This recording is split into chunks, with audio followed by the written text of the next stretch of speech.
반갑습니다. 허브경제TV 서현도 전문가입니다. 이번에 같이 볼 종목은 동국제강입니다. 네, 동국제강 관련해서 뉴스 먼저 보도록 하겠습니다.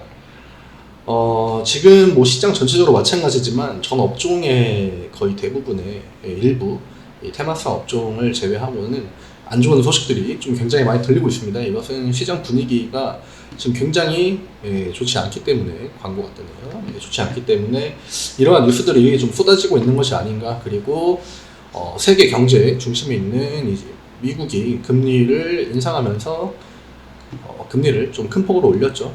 지난주에. 그래서 이 부분에 대해서 아마 전 세계 지금 경제가 영향을 받고 있고, 그리고 촉각을 좀 곤두세워서 예민하게 반응하는 것이 아닌가 이렇게 생각이 듭니다. 물론 그 부분에 대해서는 저는 좋지는 않다고 생각하고 있습니다. 블랙먼데이로 철강업계도 신저가 랠리의 충격, 최근 철강주들, 뭐 물론 철강주뿐만 아니겠지만 현대제철과 포스코홀딩스 등 철강업체도 주가도 52주 신저가.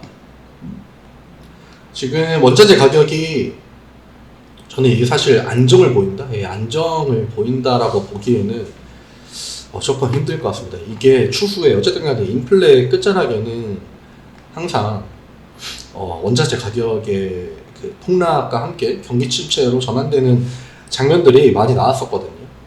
그래서 미국이 이 금리를 인상한다는 것은 이 미국이 현재 보여주고 있는 이 성장 속도에 대해서 어느 정도 좀 제동을 걸 수 있는 그러한 어떠한 요인이 될 수 있다, 이렇게는 보고 있습니다. 보고 있기 때문에 증시가 그 영향으로 지금 좋지 않은 흐름을 보이는 것도 맞는 것 같고, 다만 제가 이 철강 가격과 관련해 가지고 이제 이야기했던 것은 중국이 봉쇄를 풀면은 다시 한번 수요가 좀 뒷받침이 돼서 이 철강 가격이 고가에서 어느 정도 이 인하폭을 보여줄 때 이 중국의 철강 수요로 인해서 좀 회복이 되지 않을까 했는데, 이 중국 관련해 가지고도 아직까지 그러한 좀 좋은 뉴스들은 나오지 않고 있습니다. 그리고 최근에 중국 증시는 또 우리나라 아시아 시장 대비 좀 좋은 모습을 보여주고 있는 것도 맞았고, 그래서 지금 굉장히 경제가 좀 복잡하게, 세계 경제가 복잡하게 돌아가고 있다.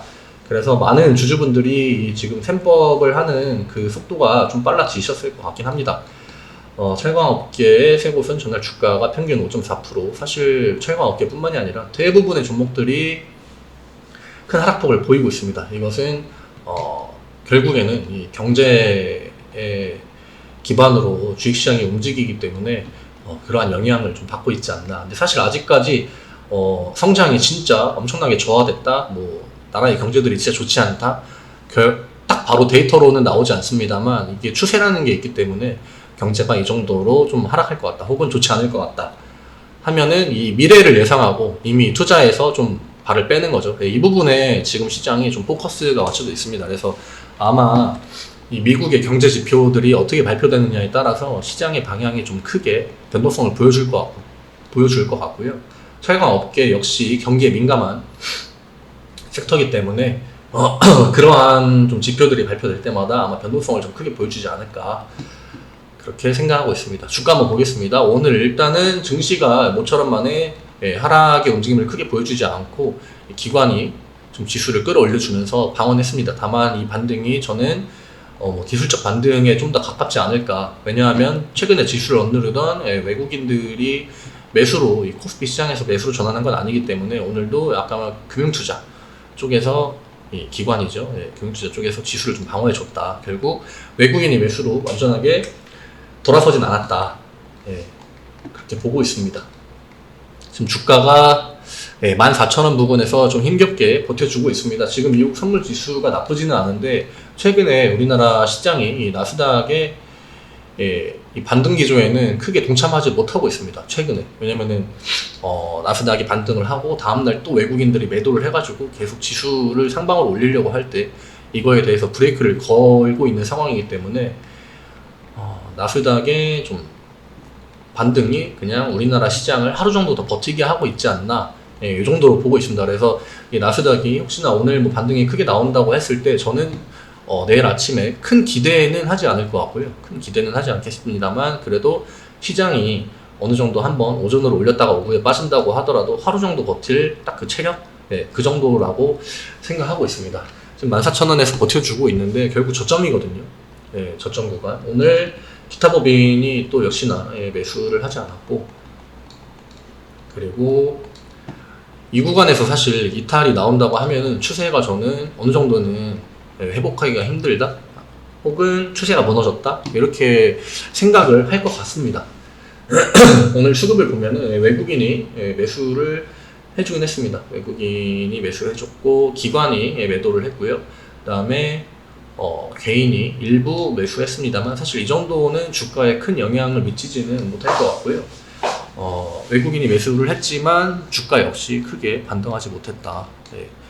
이 아래로 위로 살짝 액션만 주고, 네, 그리고 장 막판에 좀 하락의 움직임이 나왔거든요. 오전까지 오전 오후까지 지수가 야금야금 반등하는 모습 보이다가 오후에 하락 패턴이 나올 때는 좀 빠르게 좀 강하게 진행이 되는, 아마 외국인의 매도에 맞춰서 외국인이 매도를 강하게 늘려가니까 지수가 좀 큰 폭으로 하방에 그 겁을 한번 주지 않았나 이렇게 생각합니다. 저는 동국제강이 지금 사실 위태로운 구간에 있는 거는 맞다고 봅니다. 근데 이건 사실 뭐 동국제강 뿐만이 아니라 모든 철강사는 물론 전 증시에 나타나 있는 기조이기 때문에 지금 다른 종목들보다는 조금 양호한 모습을 보이고 있습니다만 이 하방에 대한 리스크도 이제는 좀 그 대비를 해야 되지 않겠나. 혹시나 비중을 좀 과하게 투입하신 분이라면은 내일 물론 시장 흐름이 중요하겠지만 내일 수요일이죠. 내일 수요일이라 딱 그 일주일의 중간에 위치하는 지점인데 나스닥이 반등이 나온다고 해도 우리 입장에서는 사실 크게 기대할 건 없고, 외국인이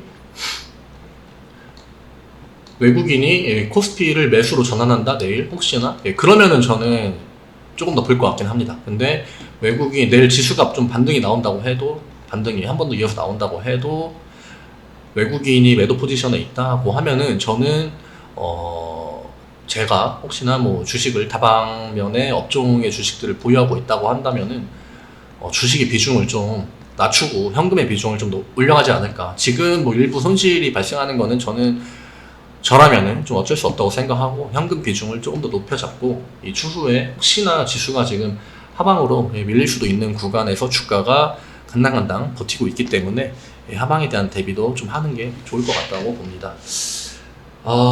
최근에 이 뭔가 이러한 액션이나 뭐 상승의 움직임이나 혹은 뭐 앞권에 나왔던 실적 발표와 함께 정점을 돌파하는 움직임, 이런 액션들이 뭐 나와준다고 하면은 제가 이런 부분에 대해서 어떤 기술적인 분석이나 그런 것들을 드리고 싶은 말들이 굉장히 많겠지만, 사실 요즘 같은 시장에서는 제가 이 동국제강에 대해서 시장은 계속 빠지고 있는데 지금 2분기 실적까지도 뭐 괜찮을 것 같다, 혹은 지금 뭐 경제가 이렇지만 철강 쪽은 뭐 다른 업종보다 조금 더 괜찮기 때문에 뭐 체력이 있기 때문에 조금 더 보유하셔도 된다, 지금 주식 뭐 더 사셔도 된다, 이런 말씀은 못 드리겠습니다.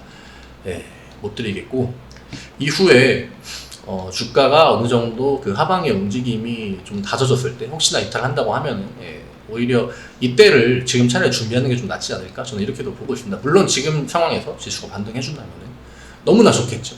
그치만 지금처럼 딱 그 중간 갈림길, 지수가 밑으로 내려갈지 혹은 다시 한번 반등해서 뭐 2,800, 2,900까지 회복을 할지, 이런 중간 구간에 있을 때는 저는 밑으로 움직이는 것도 좀 대비를 하는 게 좋지 않을까, 이렇게 보고 있습니다. 오늘 영상은 여기에서 좀 마무리를 하겠고요. 요즘 많이 힘드실 텐데 조금 기운 내시고 주식도 꾸준하게 보시면서 관심의 끈은 놓지 않고 시장이 어떠한 방향성을 보여줄 때 그에 맞게 대응을 조금이라도 하시는 게 또 좋지 않을까, 이렇게 생각합니다. 고생 많으셨고 내일 오전에 다시 한번 인사드리도록 하겠습니다. 감사합니다.